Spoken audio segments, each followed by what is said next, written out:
first exposure to sort of veteran issues, if you like, or certainly working with veterans. My history's been with working with people in prison generally. So I designed a sort of evaluation methodology and a mixed method, so it's both quantitative and qualitative. But I think the qualitative data that I got kind of blew me away, quite frankly, and I suddenly felt like an anthropologist looking into a completely different world that I was vaguely aware of, but had no idea how different it was to my life experiences and to the life experiences of most of the people that I interact with. So basically, the sort of key questions that I went in with were, what is it about veteran-specific services? Is it helpful? But actually came out with, wow, this is a world I know nothing about, and it's utterly fascinating. And also the men that I was, generally men, there's sort of three ladies now actually in the sample.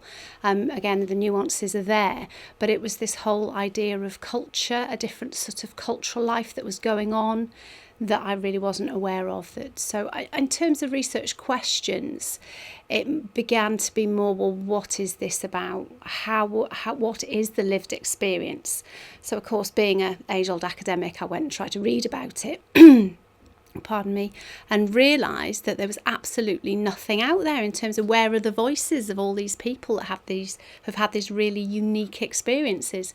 So obviously I want to do a bit more. So there's the next project that's running alongside of it really is the British Academy funded project, only a small one, but a colleague and I, James Banks, are involved in, and it's actually collecting life history narrative interviews with some of the veterans that we've worked with, looking at the identity transitions idea, because it just blows my mind how you can go from pre-enlistment, so civilian identity, to military identity, and then from my military identity to veteran identity, if you like, and then also along with that potentially criminal justice kind of identity, and also drugs or alcohol recovery, and it makes my head spin.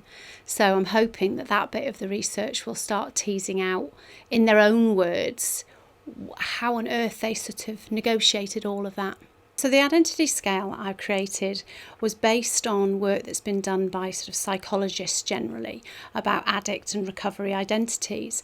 And given that I'd done a bit of reading around this sort of apparent distinction between military and civilian culture, I just thought it would be really interesting to base my methodology on that and adapt the statements according to whether they identify dominantly with a civilian identity or a military identity.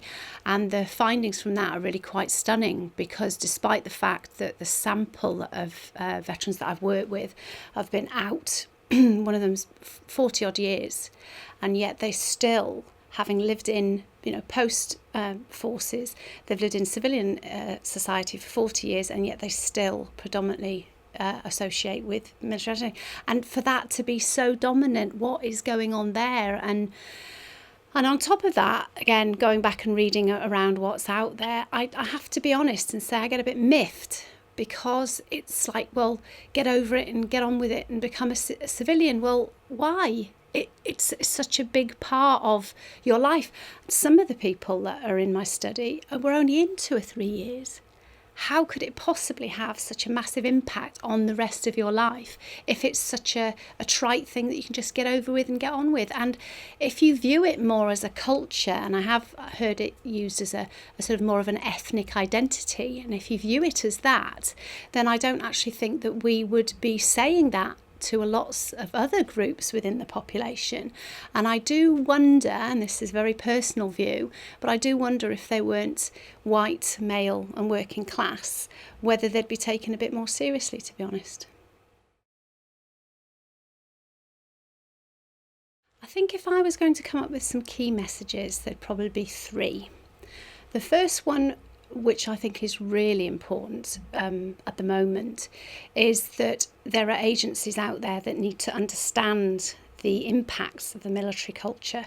So when a veteran walks through your door, I think we, as a practitioner, you have to appreciate that it's maybe taken many years for them to get there, because one of the impacts of military culture is it impacts quite negatively on their help-seeking behaviour, because their environment has kind of brought them up to be very self-sufficient and not ask for help as it's seen as a weakness. So, and I'm talking across criminal justice, health, adult social care, the whole lot. And so that would be something that I think needs to be got out there quite quickly in terms of bridging the gap.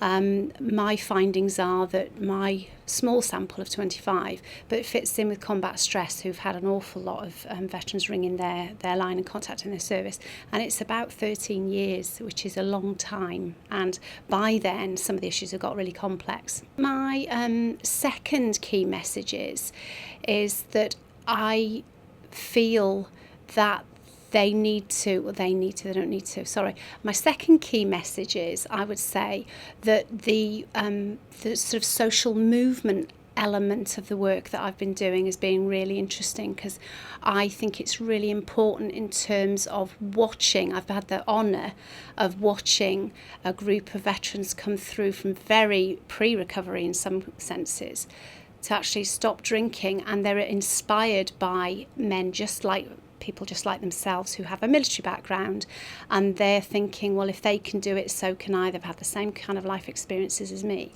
and seeing the projects like that tap into their sense of sort of almost political activity, if that makes any sense.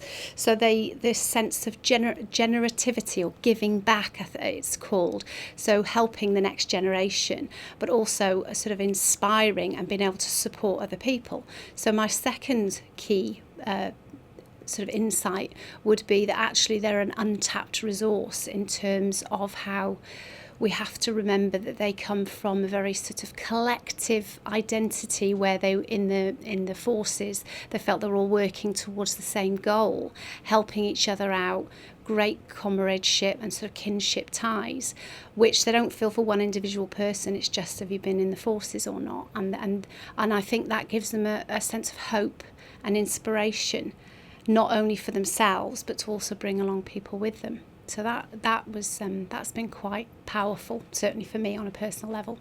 And I would say my third key finding, if you like, a key message, is that I think in terms of the way that veterans are represented or are seen in the community and in society, is felt to be irrelevant, but actually it's not. It has real impacts on people's lives.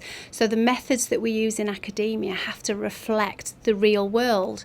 And I suppose I sensed in a lot of my reading, it's been this very medicalised model. Now, I'm not suggesting your quantitative research methods have their uses and they're really helpful. However, I think the fact is as I've just said, the 2 points before, we are not the experts. These guys are the experts. This population, this cohort is the experts.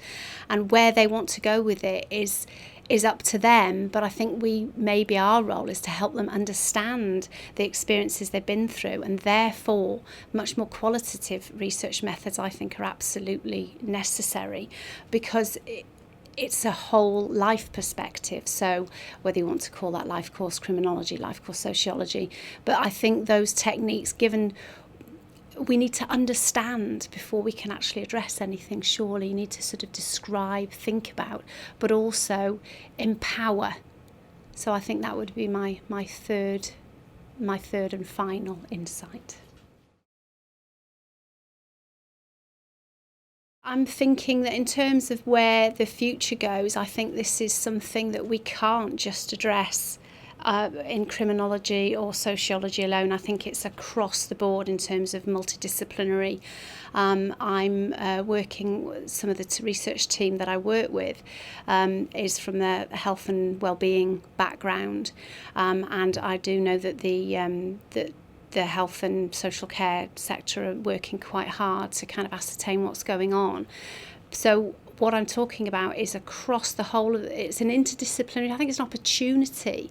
And actually, I think the veterans question, if you like, offers a real opportunity for us all to get our heads together and stop thinking in all these kind of intellectual silos, because I think we can get an awful lot more out of it.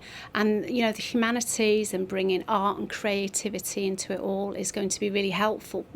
Because in my experience in previous research I've done with people in prison, It's very much about, rather than going, right, let's talk about your problem.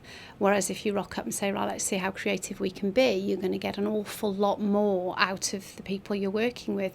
So using visual aids, digital technology, as long as I don't have to pretend to understand it, but visual methods, and again using more qualitative ways of helping this cohort think through their life experiences and make sense of it. So it's not just, it shouldn't be seen as a challenge. I think this issue is an absolutely massive opportunity for us all to do a lot of interdisciplinary work in, and that's where I hope it's going to go. So in terms of the future, I would certainly think that we have to open it up, not just in terms of different disciplines looking at it, but also welcoming the community and also society, because if you read quite a lot of the stuff about veterans out there, it's all about the individual, it's their individual experience, their problem, they have to deal with it. Well, no, actually, it's about your relationship with yourself, it's about your relationships with your immediate family, your children. These are all impacted upon, your local community and also wider society. Now, I don't know about you, but if you've looked across the media in the last couple of years, all we hear are veterans, lots in prison, being bad, violence, sexual offences. But the fact of the matter is that so in terms of the perception of being a veteran, it's all turning actually, I think, quite negative. Now, for being an individual veteran yourself, it must be bad enough, but actually being married to somebody or being the child of somebody who's been a veteran, that must impact on how you feel about them. But the fact of the matter is they are part of our, and they need to be a valued part of our community, and they are an asset and a resource. So I think it's maybe about broadening out those images and representations of veterans, because it's an important part of who they are and the experiences that they have. But it's about sort of showing themselves in a different way. It's not just that, being a veteran doesn't define you, it's part of who you are. So again, coming up with projects where you're working with the local community, with schools, with maybe people still serving in the military, and getting them to think about the community outside, the sort of integration of the armed forces community, the current armed forces community, with the rest of society, but also not allowing the fact that there is always a political and economic element to all of this. Now, we've seen a massive change, and I would argue that it's quite unique circumstances in terms of issues around the very different wars that it feels like we've been involved in recently. How does that impact on how we view veterans, how they view their own actions? So I think we have to remember that in terms of governmentality, if you like that term, but also in terms of resources and how politics plays out in all this. We have had the Armed Forces Covenant, and all this is occurring, and it feels like there's some real shifts in what you would call quite traditional relationships, and it feels like the government or the state is actually withdrawing from negotiating that relationship between current armed forces, post-armed forces and society. What are the implications of all that? And we can't just accept it all uncritically at the end of the day. So I think any way that we can widen the debate, broaden the debate, introduce the voices of the experts who are the veterans and their families themselves into the debate, and get people talking about it. Yeah, I think that's the future.